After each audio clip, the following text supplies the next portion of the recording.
आपका स्वर, ठीक है। इधर मोटे व्यंजन और इधर क्या कह रहा है, मोटे बिंद और मोटे डैश से लिखे जाने वाले स्वर। ये हो गया आपका स्थान जो आपको अभी हमने पढ़ाया है। ये हो गई आपकी मात्राएं, ये हो गया आपका बिंदु, ठीक है। फिर ये हो गई मात्राएं, ये आपका हो गया डैश, और ये हो गया आपका स्थान। स्थान मालूम है ना, जो बता दिया गया। तो कह रहा है पहले स्थान पे आपका क्या है आएगा, छोटा आ या फिर छोटा की मात्रा। ये बिंदु है गाढ़ा किस स्थान पे, पहले स्थान पे। फिर आइए बड़ा आ या बड़ा की मात्रा, ये डैश रहेगा किस स्थान पे, पहले स्थान पे। फिर आइए दूसरे स्थान पे ए या फिर ए की मात्रा, ये बिंदु है किस स्थान पे, दूसरे स्थान पे। फिर आइए ओ या फिर ओ की मात्रा, ये डैश रहे किस स्थान पे, दूसरे स्थान पे। फिर आइए तीसरे स्थान पे बड़ी ई या फिर बड़ी ई की मात्रा, ये बिंदु है किस स्थान पे, तीसरे स्थान पे। फिर आइए बड़ा ऊ या बड़ा ऊ की मात्रा, ये डैश है किस स्थान पे, तीसरे स्थान पे, ठीक है। तो इसको याद कैसे करना है, आ रे री, ठीक। माँ चोर कूद और ब्रैकेट में गया, इससे सेंटेंस पूरा हो जाता है। छोटा आ की मात्रा, आ को याद किया तो आ की मात्रा आई प्रथम स्थान पे बिंदु, रे की याद किया तो ए की मात्रा दूसरे स्थान पे बिंदु, री की याद किया तो बड़ी की मात्रा तीसरे स्थान पे बिंदु। माँ को याद किया तो बड़ा आ की मात्रा प्रथम स्थान पे डैश, चोर को याद किया तो ओ की मात्रा दूसरे स्थान पे डैश, कूद की याद किया बड़ा की मात्रा तीसरे स्थान पे डैश, ठीक है। इस तरह से इसको याद करिए। नंबर 1 लिखिए,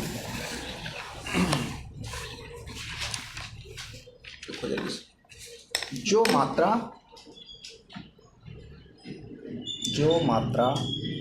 व्यंजन के पहले आती है, जो मात्रा व्यंजन के पहले आती है वह व्यंजन का स्वर पढ़ा जाता है, वह व्यंजन का स्वर पढ़ा जाता है। और जो मात्रा व्यंजन के बाद आती है, व्यंजन के बाद आती है वह व्यंजन की मात्रा पढ़ी जाती है, व्यंजन की मात्रा पढ़ी जाती है। जैसे एक नियमावली लिखे, 3-4 लाइन छोड़ करके यहाँ से हाँ ठीक है। मात्राएं कभी स्थान नहीं छोड़ती, पर भाग बदल सकती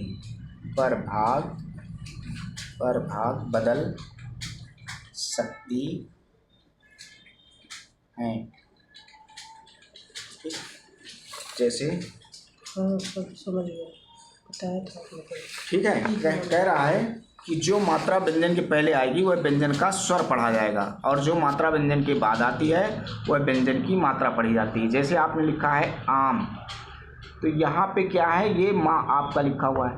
माँ का हमको याद होना चाहिए प्रथम भाग कहाँ होता है, ऊपर की ओर। फिर हम देखते हैं बड़ा की मात्रा कहाँ है, यहाँ पहले स्थान पे क्या है, डैश है। तो पहले भाग में और प्रथम स्थान पे आप डैश लगा देंगे, ठीक। तो यहाँ पे क्या है, माँ का स्वर पढ़ा जा रहा। यही मात्रा अगर व्यंजन के बाद होती तो यहाँ पे यह व्यंजन की मात्रा पढ़ी जाए, क्यों, क्योंकि व्यंजन के बाद है। फिर कह रहा है कहाँ है बड़ा की मात्रा, ये है किस स्थान पे, पहले स्थान पे। क्या है, डैश लगा, तो आपने दूसरे भाग में और पहले स्थान पे डैश लगा दिया। फिर जैसे आपने लिखा ओस, तो ये आपका हो गया सा। ओ की मात्रा किस स्थान की है, दूसरे स्थान की है। क्या लगा है, डैश लगा है। अगर यही मात्रा व्यंजन के बाद होती तो दूसरे स्थान पे ही लगाई जाए, क्योंकि वो दूसरे स्थान की मात्रा है। फिर इसके बाद आइए, कह रहा मात्राएं कभी स्थान नहीं छोड़ती, पर भाग बदल सकती हैं। मात्राएं सदैव भाग बदलती हैं, स्थान कभी नहीं बदलती। जैसे लिखा है आप, तो आपने पा बना दिया। अब ये पा के पहले मात्रा आ रही, तो हमको देखते हैं बड़ा मात्रा कहाँ है, यहाँ है। किस स्थान पे? पहले स्थान पे। क्या लगा है? डैश लगा है।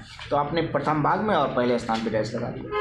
फिर कह रहा भाग बदल सकती पर उसका स्थान कभी नहीं बदलती। तो पा के बाद मात्रा आ रही, पा के बाद मतलब उसके दूसरे भाग में भी स्थान उसका वही रहेगा। जैसे आपने लिखा है ओप, तो आपने पा तो बना दिया, ओ की मात्रा किस स्थान की है? दूसरे स्थान पे। क्या लगा है? डैश लगा है। दूसरे स्थान पे डैश लगा दिए। फिर कह रहा भाग बदल जाएगा पर मात्राओं का स्थान कभी नहीं बदलता। तो ये पो हो गया, पो हो जाएगा तो दूसरे स्थान पे मात्रा लग जाएगी, मात्रा वही रहेगी। ठीक, ये लीजिए मात्राएं आपकी हो गई।